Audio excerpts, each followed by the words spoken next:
अधिवक्ताओं ने दिया कॉरिडोर के समर्थन में जिलाधिकारी को ज्ञापन। आपको बता दें कि बांके बिहारी कॉरिडोर लगातार लोगों के बीच चर्चा का विषय बना हुआ है। वहीं कुछ संगठन कॉरिडोर का समर्थन कर रहे हैं तो वहीं लगातार विरोध प्रदर्शन भी जारी है, जिसके चलते आज फिर से एक और बार अधिवक्ताओं ने जिलाधिकारी कार्यालय पहुंचकर डीएम को ज्ञापन देते हुए कहा कि कॉरिडोर आने वाले श्रद्धालुओं के लिए सुविधा का केंद्र बनेगा, जो सकरी गली होने की वजह से आने वाले तीर्थ यात्रियों को धक्का मुक्की होती है उससे भी राहत मिलेगी। वहीं उन्होंने ये भी कहा कि उच्चतम न्यायालय ने सही फैसला लिया है और कॉरिडोर बनना चाहिए।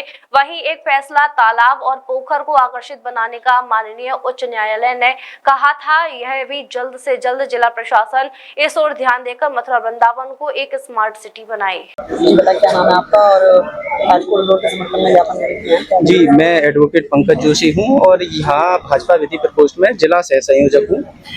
और आज ये बांके बिहारी कॉरिडोर निर्माण के समर्थन में आज विभिन्न अलग अलग संगठनों ने ये 4 ज्ञापन दिए हैं। इन 4 अलग अलग संगठनों में ब्रज मंडल विकास एवं संरक्षण महासभा, अखिल भारतीय ग्राहक पंचायत ब्रज प्रांत, राजा महेंद्र प्रताप विश्व मंच एवं जिला उपभोक्ता सूचना केंद्र मथुरा द्वारा इन चारों अलग अलग ये ज्ञापन दिए गए हैं। इन सभी में बांके बिहारी कॉरिडोर के निर्माण हेतु ये समर्थन पत्र दिया गया है, चूंकि और जैसे कि यहाँ पे जो अव्यवस्थाएं हो रही हैं, इसलिए ये कॉरिडोर निर्माण अत्यंत आवश्यक है और इस सभी के लिए ये ज्ञापन दिया गया है। बताएं क्या नाम है, जिलाधिकारी कार्यालय है, क्या मामला है? हाँ, मैं Rajendra Verma, advocate supreme court, संयोजक ब्रज मंडल विकास एवं संरक्षण महासभा, जो कि ब्रज भूमि समग्र विकास अभियान का एक हिस्सा है।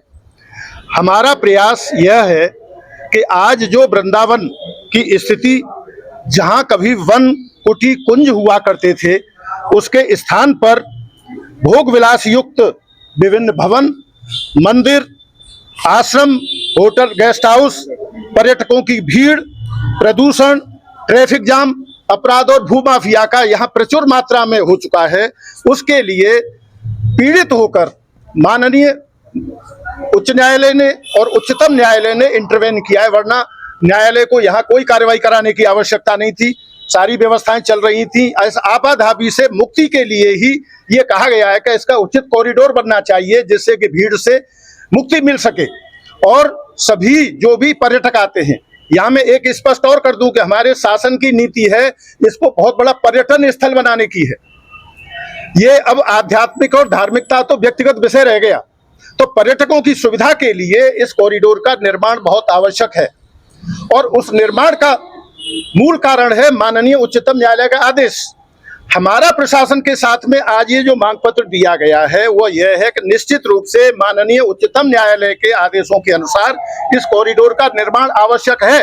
वक्त की जरूरत है, मानवता के लिए है, मानवीय सुरक्षा के लिए है। साथ ही साथ हमारा एक आग्रह और भी है।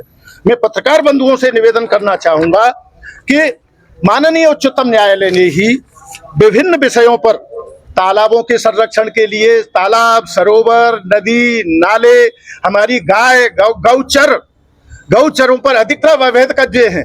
यहाँ भी माननीय उच्चतम न्यायालय का आदेश है।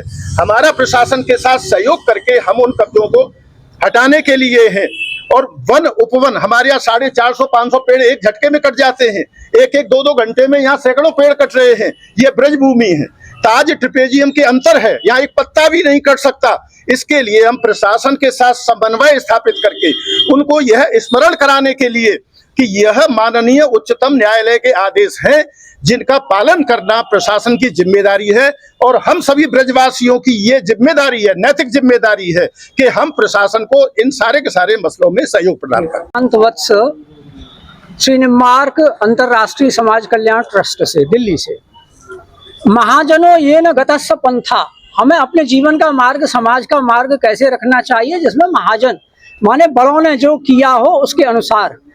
भगवान श्री कृष्ण की लीलाओं का मंचन, भोग, श्रृंगार, फूल बंगले और नौटंकियां तो बढ़ रही हैं, लेकिन वहीं वन कट रहे हैं, तालाब दब रहे हैं, गौचर भूमि दाबी जा रही है। माने कृष्ण की लीलाओं से का दोहन तो हो रहा है, विक्रय हो रहा है, लेकिन कृष्ण के चरित्र का आचरण नहीं हो रहा है। बड़े सौभाग्य की बात है, एक मिनट, सौभाग्य की बात है कि माननीय उच्च न्यायालय ने जो निर्णय लिए है, कॉरिडोर बनना चाहिए। और हमारी जो प्राचीन वन व्यवस्था है उसमें हम सहयोगी हैं हर तरीके से। एक आयुर्वेद आचार्य के नाते हम यहाँ समर्थन देने के लिए आए हैं। BSc college of engineering and technology एवं एएसएम पॉलिटेक्निक AKTU व BTEUP लखनऊ से संबंध होने के साथ ही AICTE एवं PCIC स्वीकृति प्राप्त है, जहां छात्रों के उज्जवल भविष्य के लिए एडमिशन ओपन है। बीएससी इंजीनियरिंग कॉलेज में छात्रों के लिए मौजूद है BTech, BBA, BCA, MBA, MCA, polytechnic, B pharma, D pharma जैसे कोर्सेज। हमारे कॉलेज में छात्रों के उज्जवल भविष्य के लिए मौजूद है तमाम कोर्सेज से जुड़ी अत्याधुनिक लैब, जहां अनुभवी शिक्षकों द्वारा छात्र छात्राओं को शिक्षा दी जाती है। छात्रों के बेहतरीन प्लेसमेंट के साथ 27 वर्षों से शिक्षा के क्षेत्र में पहचान बना चुका BSA college of engineering and technology नए बस स्टैंड के पास BS रोड मथुरा में स्थित है।